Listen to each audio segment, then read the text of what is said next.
चलिए आगे बढ़ते हैं इस वीडियो के टॉपिक के ऊपर। इसके पहले भी कुछ वीडियोस मैं पब्लिश कर चुका हूँ। वो वीडियोस अगर अब तक आपने नहीं देखे तो आप चाहिए तो हमारे चैनल के वीडियो सेक्शन में जाकर उन वीडियोस को देख सकते हो।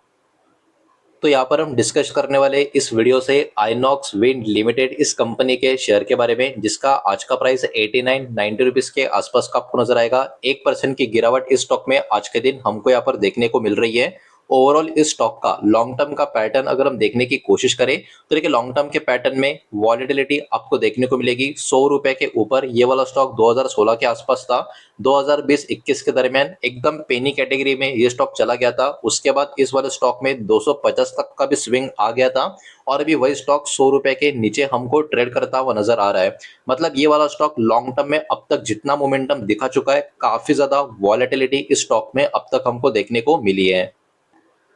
तो अब चलिए आगे बढ़ते हैं उस अपडेट के ऊपर, उस रिपोर्ट के ऊपर जो इस कंपनी के बारे में मार्केट में आता हुआ आपको नजर आएगा। तो आइनॉक्स विंड की बात करें, काफी इंटरेस्टिंग और पॉजिटिव अपडेट आपको देखने को मिलेगा। इस कंपनी का जो ऑर्डर का बैकलॉग है ये बढ़ता हुआ आपको नजर आएगा। बहुत लोग जो नए नए होते हैं उनको थोड़ा कंफ्यूजन होता है, उनको लगता है नेगेटिव खबर है बैकलॉग सुन के, लेकिन एक्चुअली ये पॉजिटिव खबर है। कैसे, मैं आपको समझाने का कोशिश करता हूँ।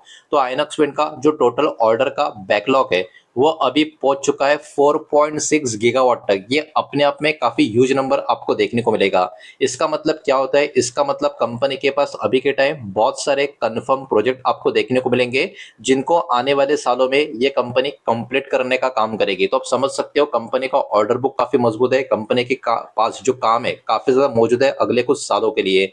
बहुत ही बड़ा पार्ट इस ग्रोथ का जो आएगा वो 1.5 गीगावाट का जो ऑर्डर है इसके ग्रुप के कंपनी की तरफ से, आइनॉक्स क्लीन की तरफ से जो इनको मिला हुआ है उसकी तरफ से होगा। मतलब ऑब्वियस सी बात है, अभी से लंबी दूरी के लिए इस कंपनी के पास काफी अच्छा खासा काम मौजूद है, ये हमको यहाँ पर समझ में आ जाता है। अब इसके ऊपर एक बहुत ही दिग्गज ब्रोकर इंटरनेशनल लेवल के जेएम फाइनेंशियल, इनका भी एक पॉजिटिव आता हुआ आपको नजर आएगा। ब्रोकरेज फर्म जेएम फाइनेंस की बात करें, ये अभी के टाइम इस कंपनी के ऊपर, इस स्टॉक के ऊपर पॉजिटिव आपको देखने को मिलेंगे। इनका ये बिलीव है, इनका ये मानना है कि आइनॉक्स विंड की बात करें, इनका जो प्रोजेक्ट का एग्जीक्यूशन का पाइपलाइन है वो अभी के टाइम काफी मजबूत बना हुआ है। कंपनी के पास लॉन्ग टर्म का एक्सपेंशन का प्लान भी है, खासकर रिन्यूएबल एनर्जी कैटेगरी में, जो अभी के टाइम इस कंपनी के लिए आने वाले समय के लिए एक बहुत ही बड़ी पॉजिटिव बात इनको यहाँ पर नजर आ रही है। अब इस कंपनी का जो ऑर्डर बुक का डिटेल्स है उसको समझने की कोशिश करें। इनका जो टोटल 4.6 गीगावाट का ऑर्डर का जो बैकलॉग वाला अपडेट आज के दिन आ चुका है, अब उसमें देखो अराउंड 2.25 गीगावाट है जो कहां से आ रहा है, वो इनका ही ग्रुप का जो अलग कंपनीज है उनके थ्रू ही आता हुआ आपको नजर आएगा। इसका मतलब यहाँ पर इंटरनल ऑर्डर का बहुत ही बड़ा रोल प्ले होता हुआ आपको नजर आएगा और इन्हीं इंटरनल ऑर्डर में से इस कंपनी को आने वाले सालों के लिए रेवेन्यू का काफी बेटर विजिबिलिटी भी प्रोवाइड होता हुआ हमको यहाँ पर देखने को मिल रहा है। अब इन्हीं कुछ इंटरनल ऑर्डर के साथ साथ बाजार का, निवेशकों का फोकस इन बातों के ऊपर भी होगा कि कंपनी को एक्सटर्नल कस्टमर की तरफ से भी आने वाले सालों में, आने वाले महीनों में क्या कोई बड़े ऑर्डर मिल पाते हैं या नहीं मिल पाते, इसके ऊपर भी कहीं ना कहीं फोकस बना रहेगा। लेकिन उसके बावजूद भी कंपनी का ऑर्डर बुक अभी के टाइम काफी मजबूत है। ये वाला अपडेट यहाँ पर हमको देखने को, समझने को मिल रहा है। अब देखिए आइनॉक्स क्लीन का जो एक्सपेंशन का प्लान है उसको भी आपको थोड़ा समझना होगा, तभी आप समझ सकते हो गेम कितना बड़ा ये कंपनी अभी के टाइम प्ले कर रही है।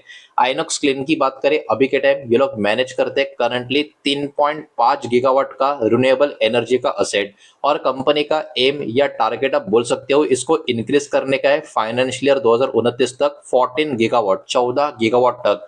तो आप देख सकते हो कई गुना यहाँ पर इंक्रीज का टारगेट, गोल, एम ये कंपनी यहाँ से लेकर चल रही है। तो ऑब्वियस सी बात है इन टारगेट में, इस एम में ये कंपनी अगर सक्सेस पा जाती है तो यहाँ पर उसका इम्पैक्ट स्टॉक के प्राइस में भी काफी अच्छा खासा होता हुआ हमको नजर आ सकता है। इतना ही नहीं, इस कंपनी ने एक्वायर्ड भी किया है 1.1 गीगावाट का रिन्यूएबल असेट वेना एनर्जी की तरफ से। तो यहाँ पर एक्विजिशन भी इसको बोल सकते हो एक हिसाब से पूरा का पूरा जो किया है उसका भी फायदा कहीं ना कहीं भविष्य में इस कंपनी को काफी अच्छा खासा होता हुआ हमको नजर आ सकता है। अब बात कर लेते हैं कंपनी का जो सोलर मैन्युफैक्चरिंग का एक्सपेंशन है उसके बारे में। अब देखिए आइनॉक्स सोलर की बात करें, करंटली 6 गीगावाट का solar module manufacturing capacity India और अमेरिका में आपको देखने को मिलेगा। मतलब इंटरनेशनल प्रेजेंस भी इनका अच्छा खासा आपको नजर आएगा। अब अगले 2 सालों को लेके कंपनी का जो प्लान है वो क्या है, बिल्ड करने का इंटीग्रेटेड मैन्युफैक्चरिंग कैपेसिटी 11 गीगावाट तक। यानी यहाँ पर कंपनी का प्लानिंग भी इस कैटेगरी में आने वाले सालों के लिए काफी अच्छा खासा हमको यहाँ पर देखने को मिल रहा है। और इसी में इन्होंने इंक्लूड किया है 4.8 गीगावाट का एडिशनल सोलर मॉड्यूल का कैपेसिटी का प्लान और 2.4 गीगावाट का सोलर सेल मैन्युफैक्चरिंग का कैपेसिटी का प्लान। तो यहाँ पे कंपनी का मैनेजमेंट कहीं ना कहीं काफी जबरदस्त तरीके से डिटेलिंग में आगे की तरफ अपना फोकस कंटिन्यू करता हुआ नजर आ रहा है। तो अब तक जितनी बातें हमने देखी सारी की सारी काफी पॉजिटिव थी, लेकिन यहाँ पर देखिए बिजनेस फैक्टर्स को बहुत सारी चीजों के ऊपर आपको ध्यान भी रखना होगा। बहुत सारे चैलेंजेस भी यहाँ पर आएंगे, जैसे कि रिन्यूएबल एनर्जी के जो प्रोजेक्ट्स होते हैं उनके लिए बहुत ही ह्यूज इन्वेस्टमेंट की जरूरत होती है। कंपनी को कहीं ना कहीं जरूरत पड़ भी सकती है जो कैपिटल एक्सपेंडिचर है उसको सही तरीके से मैनेज करने के लिए। साथ ही साथ इन्वेस्टर्स का जो फोकस होगा, मार्केट का जो फोकस होगा, वो कंपनी का बैलेंस शीट किस तरीके से हेल्थ तरीके से मेंटेन कर पा रही है नहीं उसके ऊपर भी होगा, और किस तरीके से कंपनी फंड्स को मैनेज कर पा रही है नहीं उसके ऊपर भी होगा आने वाले सालों के लिए। अब देखिए कंपनी के जो प्रोजेक्ट्स है ऑब्वियस सी बात है काफी बड़े लेवल के आपको नजर आएंगे, तो इसमें भी बहुत सारे चैलेंजेस हमको देखने को मिल सकते हैं। कुछ कुछ फैक्टर्स की बात करें वो प्रोजेक्ट को भी अफेक्ट करते हुए नजर आ सकते हैं, प्रोजेक्ट का जो ओवरऑल प्रोग्रेस है उसको लेके। जैसे कि प्रोजेक्ट एग्जीक्यूशन में अगर कोई डिले हो गया तो वो भी कहीं ना कहीं एक बहुत ही बड़ा चैलेंज होगा कि कंपनी इसको कैसे हैंडल करती है। बिकॉज यहाँ पे जो कनेक्शन है बहुत ही हेवी आप कह सकते हो कैपिटल लगेगा, तो इसमें जो प्रोजेक्ट का कॉस्ट ऊपर की तरफ जाएगा वो कंपनी कैसे हैंडल करती है इसके ऊपर भी बाजार का ध्यान होगा। सप्लाई चेन में कोई डिसरप्शन अगर हो गया तो वो भी एक बहुत बड़ा प्रॉब्लम खड़ा कर सकता है। किसी भी तरीके के रॉ मटेरियल का प्राइस में कोई बहुत बड़ा फ्लक्चुएशन हो गया, चेंज हो गया, तो वो भी प्रॉब्लम क्रिएट कर सकता है। किसी भी तरीके का इंटरेस्ट रेट का मूवमेंट्स का इशू हो गया वो भी एक प्रॉब्लम क्रिएट कर सकता है। और किसी भी टाइप का डिले प्रोजेक्ट का जो ग्रुप कंपनीज है उसमें अगर हो गया वो भी एक बहुत बड़ी प्रॉब्लम यहाँ पर खड़ी कर सकता है। तो इन सारी चीजों के ऊपर भी बाजार का कहीं ना कहीं ध्यान बना रह सकता है। तो चलिए अभी आगे बढ़ते हैं, कंपनी का बाकी का भी कुछ डेटा उसको भी थोड़ा देख लेते हैं, लेकिन उसके पहले वीडियो को लाइक कर देना, वीडियो को शेयर कर देना। पहली बार चैनल पर आ चुके हो तो चैनल को भी सब्सक्राइब जरूर कर देना। तो यहाँ पर हम चेक करेंगे कंपनी का प्रॉफिट एंड लॉस का स्टेटमेंट, जो भी नंबर होंगे कंसोलिडेटेड फिगर्स होंगे और नंबर जो भी होंगे करोड़ में यहाँ पर होने वाले हैं। तो देखिए यहाँ पर पिछले 4-5 साल का जो डेटा अवेलेबल होगा उसको यहाँ पर हम चेक करेंगे। तो सब कुछ काट छट के नेट प्रॉफिट कंपनी का पिछले कुछ सालों का कैसा रहा है उसको जरा देख लेते हैं। 4 साल पहले कंपनी का लॉस था, काफी ह्यूज लॉस था 712 करोड़ का। उसके अगले साल 3 साल पहले कंपनी फिर से लॉस में थी, लेकिन ध्यान से देखोगे इस लॉस से ये वाला लॉस काफी कम हो चुका है, मतलब कंपनी ने वहां पे इंप्रूवमेंट करके दिखाया।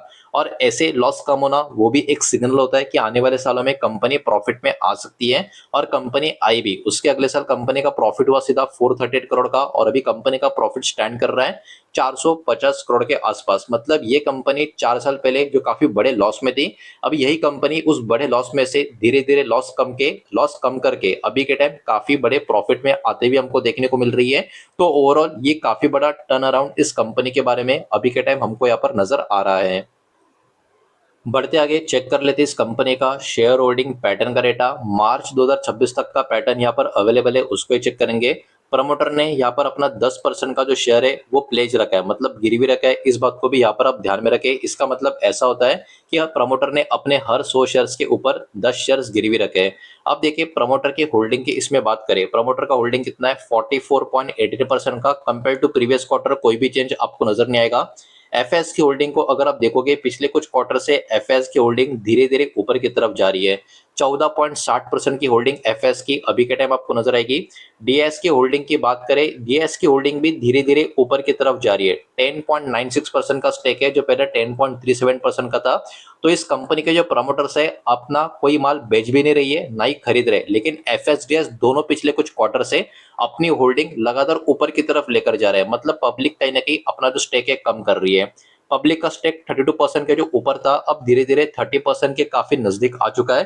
तो इस कंपनी के शेयर्स में पब्लिक लगातार अपना स्टेक कम कर रही है। प्रमोटर का स्टेक पिछले कुछ क्वार्टर से सेम टू सेम है, और एफएसडीएस का स्टेक लगातार इंक्रीज होता हुआ हमको यहाँ पर देखने को मिल रहा है। अब पब्लिक के पास 30% का स्टेक है, मतलब बचा हुआ 70% का स्टेक जो है तीन बड़े प्लेयर्स प्रमोटर एफएसडीएस के पास है। ये बात भी हमको यहाँ पर समझ में आ जाती है। तो देखिए यही पर्टिकुलर रिपोर्ट इस कंपनी के बारे में, इस स्टॉक के बारे में जो आज के दिन मार्केट में आया था, जो एक पर्टिकुलर बहुत ही अच्छा खासा डेटा अपडेट जो रिपोर्ट था वही मैंने आपके सामने प्रेजेंट किया है। और सारा का सारा डेटा जो भी मैंने प्रेजेंट किया सब कुछ एजुकेशनल इंफॉर्मेशनल पर्पस के हिसाब से ही है। किसी भी तरीके का इन्वेस्टमेंट का एडवाइस या स्टॉक का रिकमेंडेशन मैं आपको दे रहा नहीं हूँ, ना ही मैंने आपको दिया है, ये बात भी यहाँ पर आप ध्यान में रखें। उम्मीद करता हूँ वीडियो समझ आया होगा, पसंद आया होगा तो वीडियो को लाइक करें, दोस्तों शेयर करें। पहली बार चैनल पर आ चुके हो तो सब्सक्राइब भी कर देना और कोई भी स्टॉक में निवेश करने से पहले खुद की स्टडी रिसर्च जरूर करें। फाइनेंशियल एडवाइजर की सलाह जरूर ले। मिलते हैं नेक्स्ट वीडियो में। धन्यवाद।